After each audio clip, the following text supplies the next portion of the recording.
Oh, hey guys.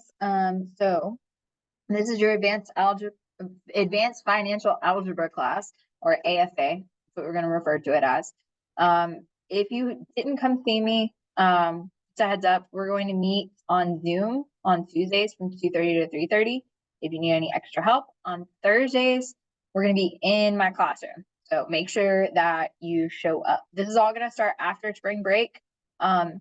But I will have a Zoom meeting available if you would like to meet up on that Tuesday that we're on spring break, because I know some people might want a little bit of extra help. So there is a Zoom on April 2nd if you would like that. If you want to join my remind, so that way you can text me if you have any problems. If you click on this document right here, this shows you all of the important dates that are coming up. So please make sure that you mark your calendars for those, as well as we're going to have those little quizzes. Those are going to be posted hopefully by Wednesday night, if not Friday. So those are going to come out. So we're going to move pretty quickly. So we want to make sure that we're taking care of business.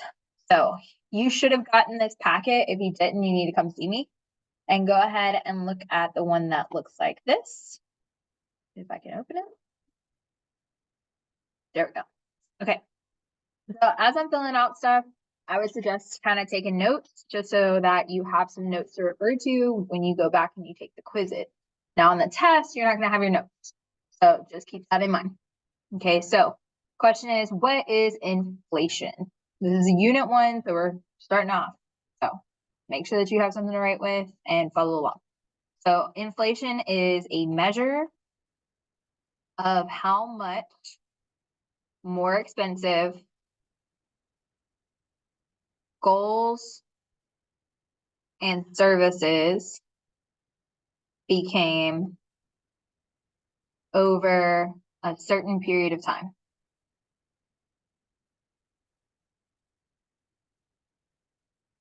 Okay. So the table shows below is the rise of price of bread over time. So for the price in each decade, determine what increases as a percent of the price in the previous decade. So in this class, you're definitely going to need a calculator, whether that be on your laptop or a handheld one. It's up to you which one you want to use. I personally prefer Desmos, just because I've been using it for so long. So what you're going to do is you're going to take the new value and subtract the original value, divide by the original value, and then multiply 100 by 100. So the original value is this 0.09. Okay, notice how there's nothing before that. There's no 1920. Okay, so we're using 0.09 as our original value. Okay, for our new value, it's going to be the new one for each year. So we're going to take 0.10, subtract 0.09, and then divide it by the original value, which is 0.09, and multiply this all by 100. So typing it into our calculator, we're going to have 0.10 minus 0.09. Make sure you use parentheses, divided by 0.09, and multiply by 100. So that's going to give us 11.1%. And we're going to round to 1 decimal place. Okay. So 11.1. Okay. On the next one, you're going to use 0.12 as the new value and plug this into your calculator.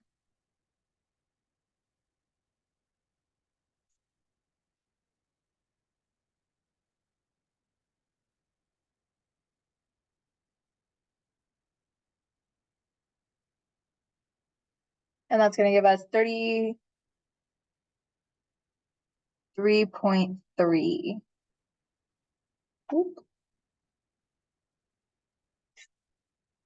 I apologize.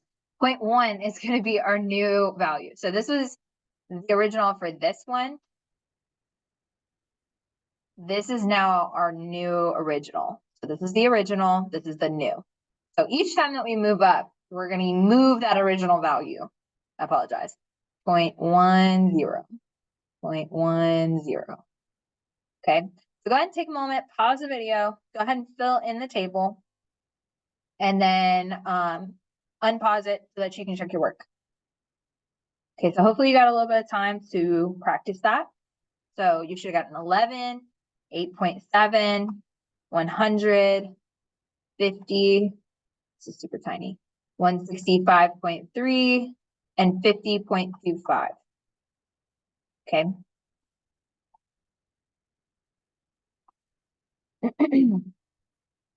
Okay, so now we're going to scroll down. And it says, is the percent increase steady over time? So are they consistently going up? The answer is no, because we started off with 11%, and then we were at 165, and then we went down to 50. No. If the percent increase from 2010 to 2020 is 10.73%, what is the expected price of bread in 2020? Okay, so we are going to have our formula, and we want to take $2.99, which would have been the original, and the value in 2020, we don't know. So we're going to call that X minus 2.99. And we're going to divide it by 2.99, multiply by 100, and set that equal to 10.73. Okay, so now we're going to solve. Okay, so here's where a lot of people struggle. Got to be organized in this class. So the first thing we want to do is we want to divide by this 100. Okay, when we do that, we're going to get X minus 2.99 divided by 2.99 equal to 0.1073. Now we want X by itself, so we're going to multiply by this 2.99 in the bottom to get rid of it. So these will cancel. I'm going to get X minus 2.99 is equal to, and I'm going to multiply 0.1073 times 2.99, and that's going to give me 0.32. I'm going to add that 2.99 to both sides, and that's going to give me X equals 3.31. Don't forget your dollar sign. Okay. So that's what we're going to deal with percent change. Now we see this already with inflation. We went from having like a piece of bread go from 9 cents to now if you buy a piece of bread, it's like $5. Everything is expensive nowadays. So that's what's happening with inflation. It's crazy. So under the President Roosevelt, the Fair Labor Standards Act introduced the first nationwide minimum wage of 0.25 cents an hour in 1938. So minimum wage was 0.25. Nowadays it's $17. Okay. So for the hourly wage in each decade, determine what increase of percent of hourly wage in the previous decade. Okay. So when we're doing this, we see that there was not a minimum wage in 1930. In 1940, it was 30 cents. Okay. So from here to here, we're going to take our formula from up at the top where it had the new minus the old divided by the old times 100. We're going to take 0.75 minus 0.3, and we're going to divide it by 0.3 and multiply by 100. When we plug that into our calculator, we're going to get 150. Okay, so I'd like for you to pause the video and go ahead and try the rest of these, fill in that table, and make sure that you're using that formula. So this is going to give us 33.33. It's going to give us 60. It's going to give us 93.75. This is going to give us 22.58. That's going to give us 35.53 and 40.78. So is the percent increase steady over time? Again, we're seeing not a consistent rate. Okay. Now, if the percent increase had remained the same as the first decade, what would be the minimum wage in 2020? So, with that being said, we're going to look at that 1.50 at 1.50. So we got 1.50 here. Okay. That first decade talking about that 1930, right? So I'm sorry, 0.75. So we're going to take 1.50 and we're going to multiply it times 7.25 and add 7.25 to it. So this is going to give us 10.875 plus 7.25 is equal to 18.13. So again, this is saying if it had remained the same as the first decade, which we found was 150% increase. So we notice how this is about how much it costs for most things nowadays, right? And this is actually very similar to what our minimum wage is right now. A little more, but close to it. Okay, go ahead and flip it over to the back. All right, so consumers are not affected by inflation when the amount of money they make is increasing proportionally with the increase in prices. So everybody complains about the fact that, hey, I don't have enough money to feed my kids because, you know, the cost of everything's going up. Well, also minimum wage has been going up. So percent cost. So we're trying to take a look at that. So, okay, so what this is asking for you to do is to take the cost of the bread and put it over the federal minimum wage, because we're trying to figure out how much of a wage is that bread costing us. Okay, so obviously we're going to have none in that first one because can't do anything there. So then the next one, we're going to take 0.10 and divide it by 0.3. When we do that, we're going to get 33.33%. When we take the next one, we're going to take 0.12 and divide it by 0.75.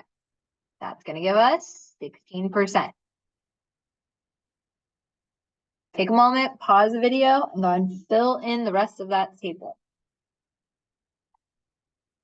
Okay, so here are your results.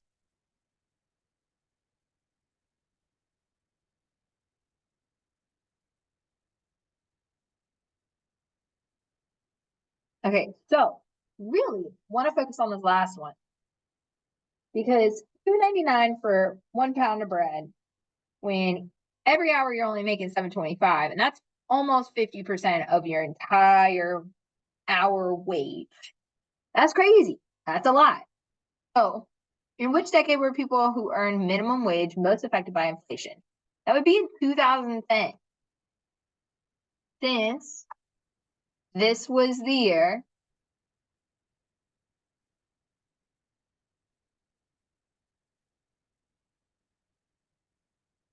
that had the biggest, the biggest impact of salary.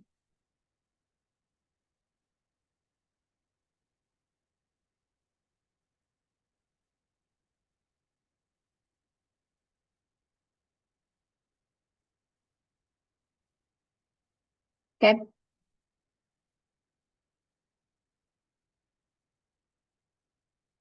All right, so what is the consumer price index? So what is the CPI?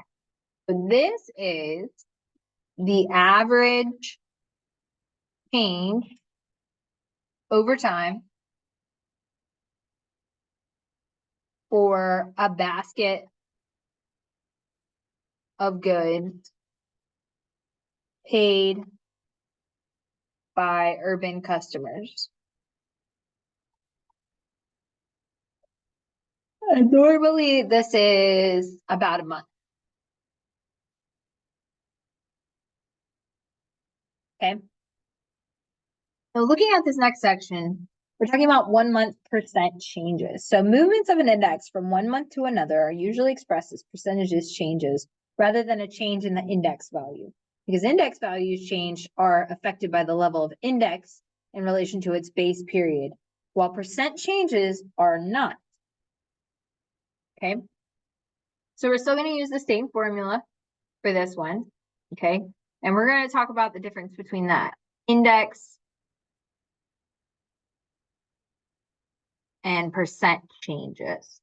So we're going to talk about all items in the U.S. city average are all urban customers, not seasonally adjusted. So here's an example.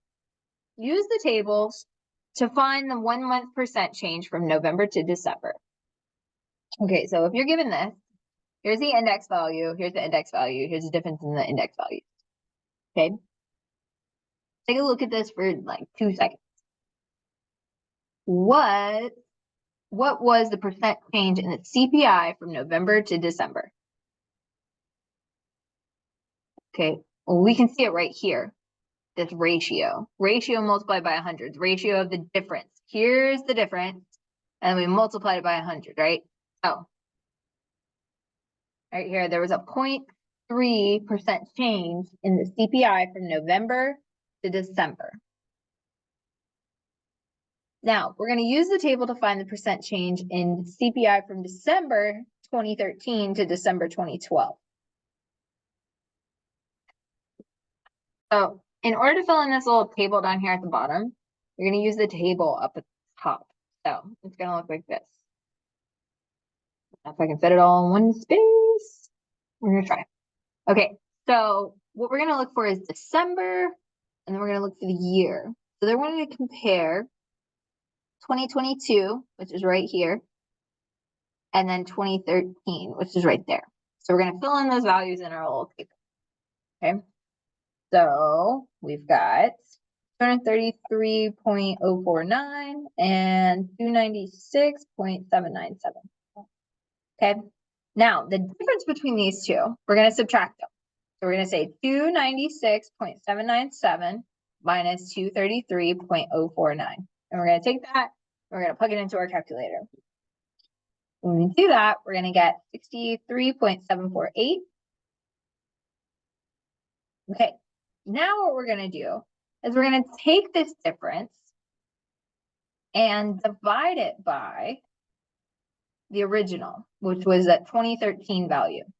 Okay, remember back on the previous page, how it was like new value minus the old value divided by the old? This is the same thing that we're doing. This is the old value, this is the new value.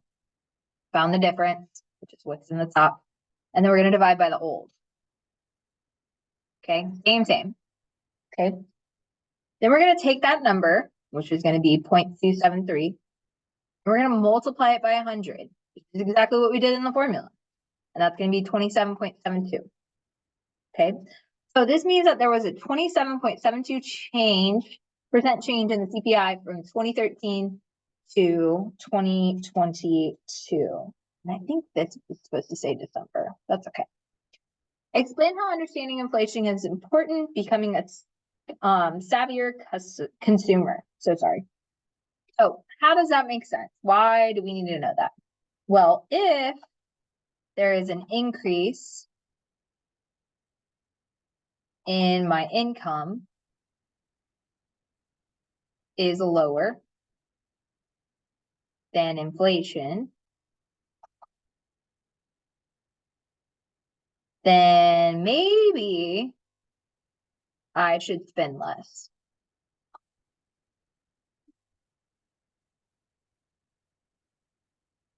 Okay.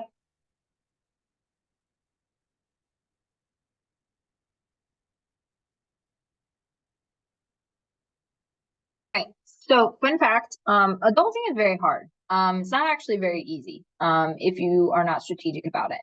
So what we're going to do is we're going to plan and rework a budget. So we're going to use the attached budget sheets to set up and maintain Gabrielle's budget.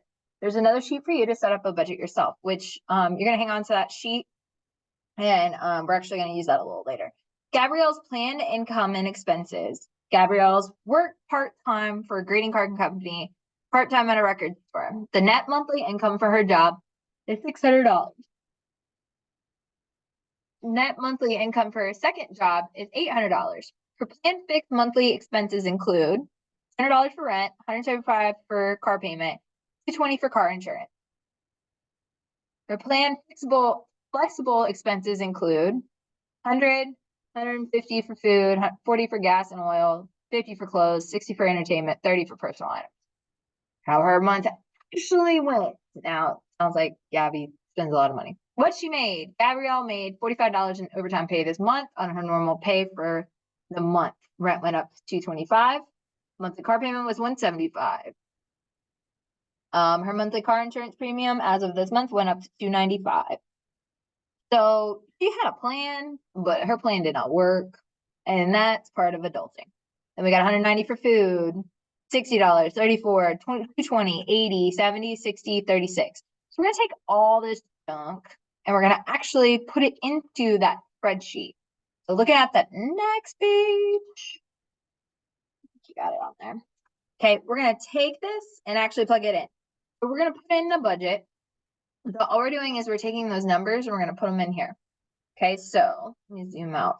Put it all on one page. Nope, just kidding. Okay, so we're gonna fill these numbers in. So we got 600, and this is all coming from the previous page. This is what she planned.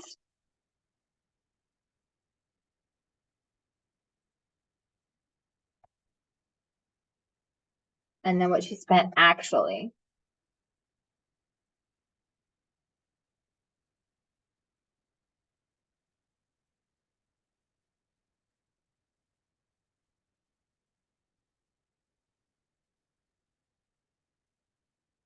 Okay. Now, when you find this last column, the difference, all you're going to do is subtract the original of the budget and the actual. So this is going to be 0, 0, 45, and 45. Okay, take a second, fill in these. 25, 0, and 75. This is going to be negative 100. Because if we took 0 and subtracted 100, we got that negative. So it's actual minus the budget. Actual minus the budget. Okay.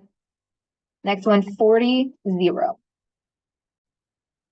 So filling in the rest of the stuff, you should have gotten 0, 40, 0, 0, 0, 50, 60, 0, 30, 0, 0.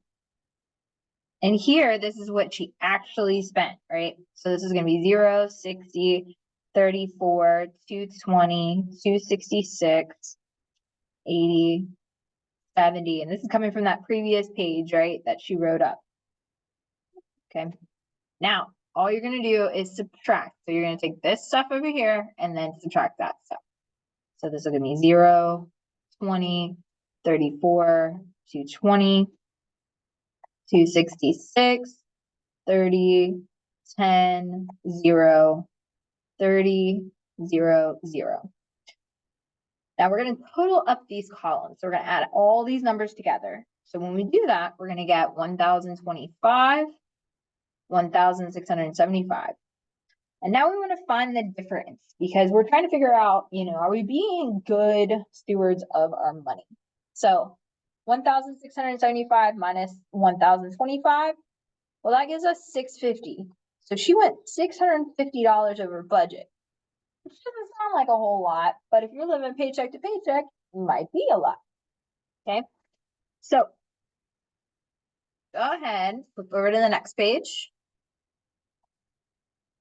I'm sorry. This page right here, you're just going to hang on to. We're going to use it a little bit later. Go ahead and answer these questions. We're going to talk about them in just 1 second. Okay, so what is the difference between Gabby's planned expenses and her actual expenses? Well, the difference was $650. Now, in what areas did she have deficit? The deficit is meaning that she's got some issues, like she paid too much or she didn't pay what she budgeted for. Her actual expense was more. That would be rent, car, food, gas, parking, repairs, miscellaneous, clothing, entertainment, and then personal, right? Now, like stuff happens, like life happens, your car breaks down, whatever, things happen. But for the most part, if you're always constantly having like your actual expenses outweigh what you're budgeting, then you need to rethink your budget, you need to make more money, or etc. In what areas did she have a surplus? Well, in savings. Okay, and how much did she spend for the use of her car this month? Well, she spent $175, then she spent $295, then she spent $60, then she spent $34, then she spent $220 for a total of $784. So when people are like, oh, my car payment's only this much, well, you're not including the drive time, the gas, the oil, all of that. Okay, so it's not just the $15 worth of gas, it's got more to it. And how much money did she have at the end of the month to put towards her savings? She had zero. She had spent over the amount, right? She didn't have anything else. Okay. Again, hold on to that attached budget sheet. We're going to actually talk about that a little bit later. So this is the end of the first note. You can take a little break and then start on the second set of notes, which I'll have that YouTube link in just 1 second.